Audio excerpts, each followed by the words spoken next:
it's Justin from Health Made Clear. Today we're going to talk about the Mediterranean diet.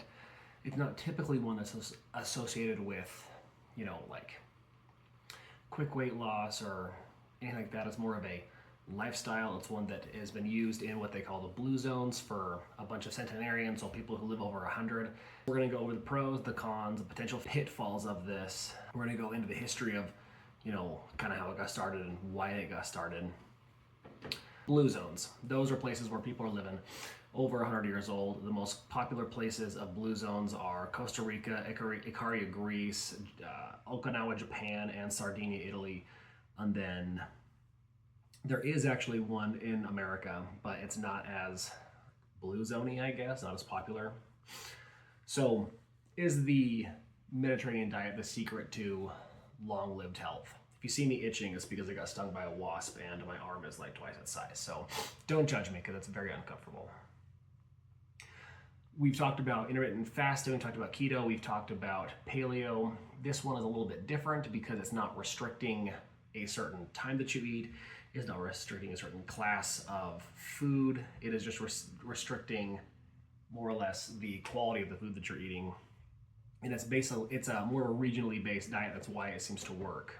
It's not a diet in the stricter sense that there are a bunch of foods that you can and cannot eat. The idea with the Mediterranean diet is that it's an eating pattern, and you're doing mostly plant-based, you're doing fish and seafood, high-quality meats, and then you're limiting red meats and sweets. So lots of plant-based foods that are of high quality, olive oil, whole grain, noodles, that kind of stuff.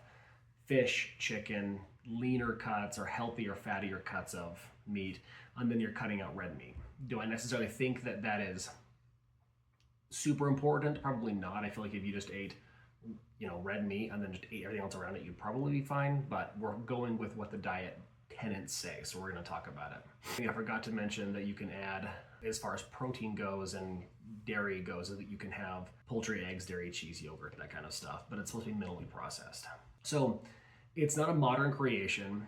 It was observed in the 1950s by a person named Ansel Keys, who noticed that people in those regions that I mentioned previously had lower rates of heart disease despite lower standards of living. So in our society, generally people with lower standard of living have higher rates of heart disease because they're eating lower quality food.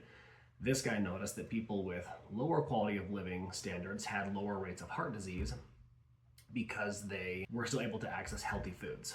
The diet was simple and it was based on locally grown products. The bread, olive oil, and wine triad is what they called it because I think it was first discovered in Italy, and they eat a lot of bread and they drink a lot of wine. Obviously, nothing stays regional forever, so the diet has evolved and it is popular in Japan. If you think about it, they're not eating olive oil, they're not eating the typical Mediterranean diet, they're eating their own fare, but the overarching theme with it is that it's minimally processed and it's generally heart healthy and it's good for you. So, rice, fish, that would be more of the Japanese type Mediterranean diet. So it's definitely not a weight loss diet, but it can lead to weight loss. Now, why is that? It's because high fiber foods like you're getting with Mediterranean diet help to keep you full, they help to make it so you don't overeat, they keep you full.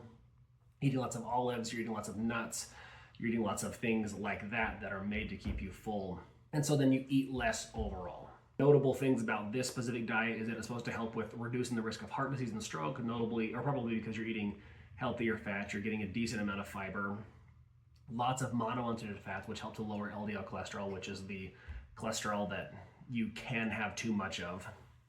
And then there was a study that came out that was pretty cool called the PREDIMED study. There was two of them. One was in 2013, 2018, and they wanted to see if the Mediterranean diet could prevent cardiovascular disease in high-risk adults.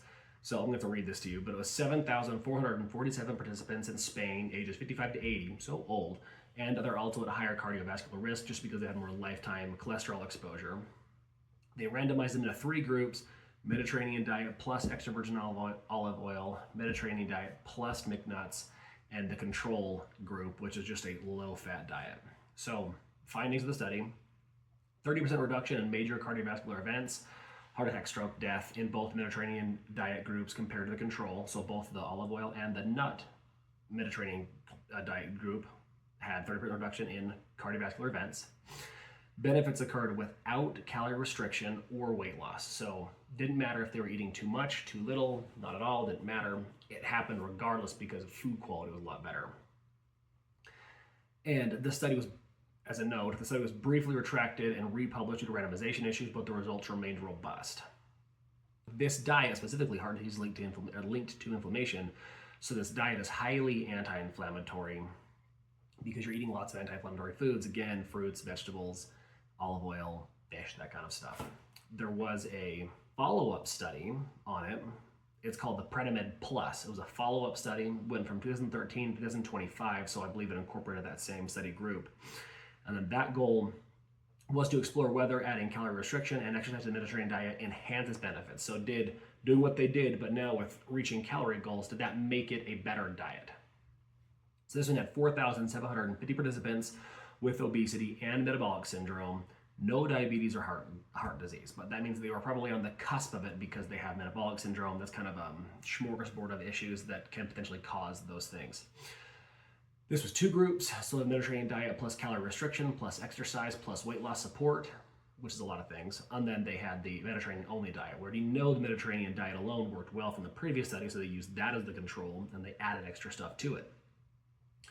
So with that, on top of, I'm assuming, all the benefit they would have found with the Mediterranean diet, they also found with the weight loss and the calorie control diet an additional 31% lower risk of developing type 2 diabetes, average weight loss of about 7.3 pounds and or 3.3 kilograms, and then 1.4 inches in waist reduction, which is roughly 3.6 centimeters. Those were manifested within 6 months. 6 months of following that diet, those things happened, and they were maintained for 6 years. I don't know how long they were eating that way in the study. It looks like it was about 6 months or less. The enhanced version improved insulin sensitivity, reduced inflammation, and supported metabolic health, which makes sense because then you're cutting calories in addition to eating the healthier food. It also apparently showed lower incidence of type 2 diabetes, which we already knew, and certain cancers. They had better gut microbiome diversity, which I'm sure you've heard all about it. That's a good thing. And then it also increased life expectancy up to 13 years when adopted early in life. This is back to just the regular Mediterranean diet. It is supposed to help with improving brain health and slower cognitive decline. There is some speculation out there. I haven't seen any hard studies, but there could be. I just may not be aware of them. That Alzheimer's, for example, which is the kind of the quintessential modern brain declination disease, is linked to blood sugar, and some people are calling it diabetes type 3. I don't know about that yet. I haven't read up on it yet, but there could be a link to this. So if that ends up being debunked, like I didn't say for sure, I said I heard about it.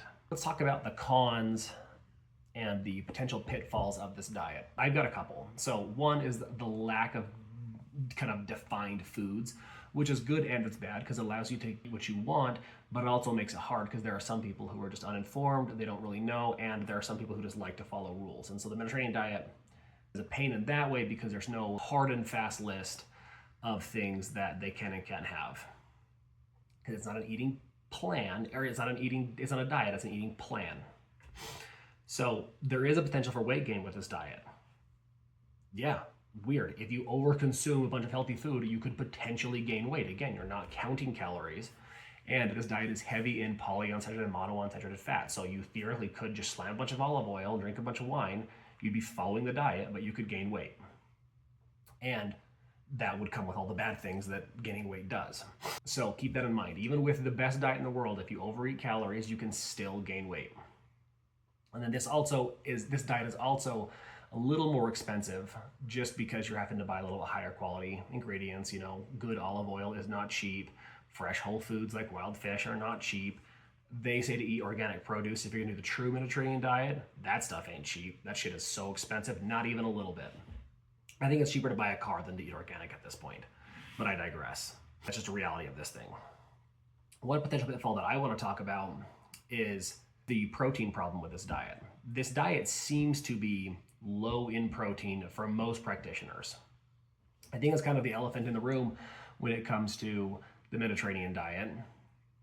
A lot of people look at this diet and they see that it's heavy on beans and lentils and think, great, this is healthy, this is what I need. I think it lacks protein because we know that beans and lentils, while they have protein in them, they're not great sources of protein, just simply because to get an adequate amount, you have to eat a lot of it. So not a bad protein item, just requires a lot of beans, a lot of lentils to get a reasonable amount of protein, where you can eat a very small amount of, chicken and get quite a bit of protein. The diet does probably provide enough protein so you don't meet deficiency. We are doing more than deficiency. We're looking to build and at least maintain. I do think that we would struggle a little bit eating as is with this diet on the amount of protein that it makes available, because most of it is plant-based. They do mostly with lentils, chickpeas. My personal opinion is that relying solely on plant-based protein isn't optimal for muscle building. Now, people are like, well, I'm not a bodybuilder, bro. I don't care about muscle building. That's cool, but if you plan on aging into your later years gracefully, then you need to care about muscle building because it is important. So muscle growth is not just for bodybuilders and athletes, bro.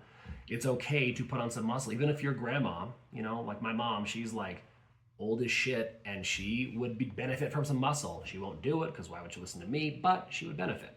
There is plenty of studies out there showing that putting on muscle helps you train for longevity, and it helps you train and it helps promote longevity. And there are problems with this diet getting enough if you eat it as is. I think because it focuses on the plant proteins as opposed to the animal proteins, it's going to be a little bit harder. The Mediterranean diet is not a low protein diet, but you have to be intentional to get a moderate to high amount of protein when you do it. You can absolutely follow this way of eating and still get enough protein for your goals. The key is to prioritize lean animal proteins that are part of the diet's pyramid. So you could do more chicken, you could do more fish, you could still do red meat, even though it just says to do a little bit less of it, go for leaner cuts. But again, fat is not bad per se, it's just higher in calorie, obviously. So more fish and seafood, in for 2 or 3 servings of that stuff a week, if it's in your budget, because obviously we discussed that's the problem with this thing. You can include eggs. Eggs are relatively inexpensive. They're a good source of protein. Again, higher in fat, but just account for it. And then one thing that's cool about this diet is you can use lots of dairy, so Greek yogurt, cheese. Greek yogurt, I think, is an awesome source of protein, especially if you get the non-fat, non-sweetened stuff. Generally, there is that company called Greek Gods that just blows. But for the most part, the rest of the companies out there usually have more protein than carbs. It tastes like sour cream, but you can put things in it, or you just get used to it like I do. Whatever, you do what you're gonna do. Protein, and the biggest issue with this diet as far as protein goes is that to get enough leucine to do anything, you have to eat a ton of the plant-based stuff, which 1, they're too filling and you're full. You can't get enough protein, and 2, I don't love them that much. So I like my animal flesh, judge me. So who would this diet be a good diet for? People with heart disease, duh. There's been 2 studies that show that it's basically a rock star at knocking down your cardiovascular outcomes into the good range. It helps a ton. If you're looking for less of a diet and more of a long-term sustaining plan, you can do this.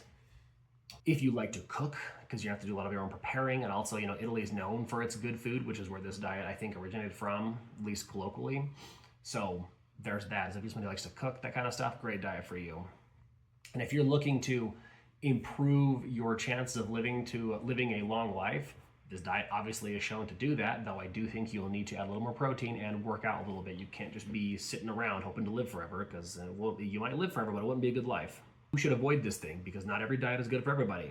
So people with specific dietary restrictions, if you got celiac disease, this diet might be rough because it's based in Italy and those guys are known for slamming pasta and bread. That'd be hard. Diet's also a little bit higher on potassium, so if you got kidney disease, want to watch out.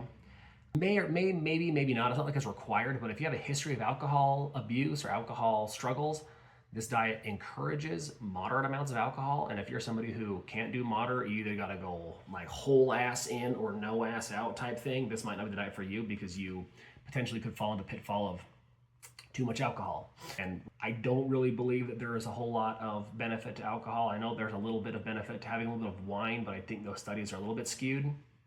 For the most part, I think it has no business in anybody's diet from a pure health standpoint. Another group would be if you're a bodybuilder or somebody who's trying to get strict body composition goals like bodybuilding, some kind of strength athlete that has a weight class, something like that. It might not be the best for you because I think it's healthy, it's higher in fat, and it might not be very ideal because you're not getting enough protein. Higher in fat could be a little bit easier, harder to control calories. Not impossible, but I think there's better diets out there for it. In summary, for this long-winded rant on this diet that I talked about, key takeaways. Mediterranean diet, heart healthy, less of a diet, more quote unquote an eating plan. Again, is it the secret to longevity? I don't know. Apparently if you adopt it when you're quite young, it can add up to 13 years. I don't know what those 13 years look like. I haven't seen the Blue Zones video. I just heard about it.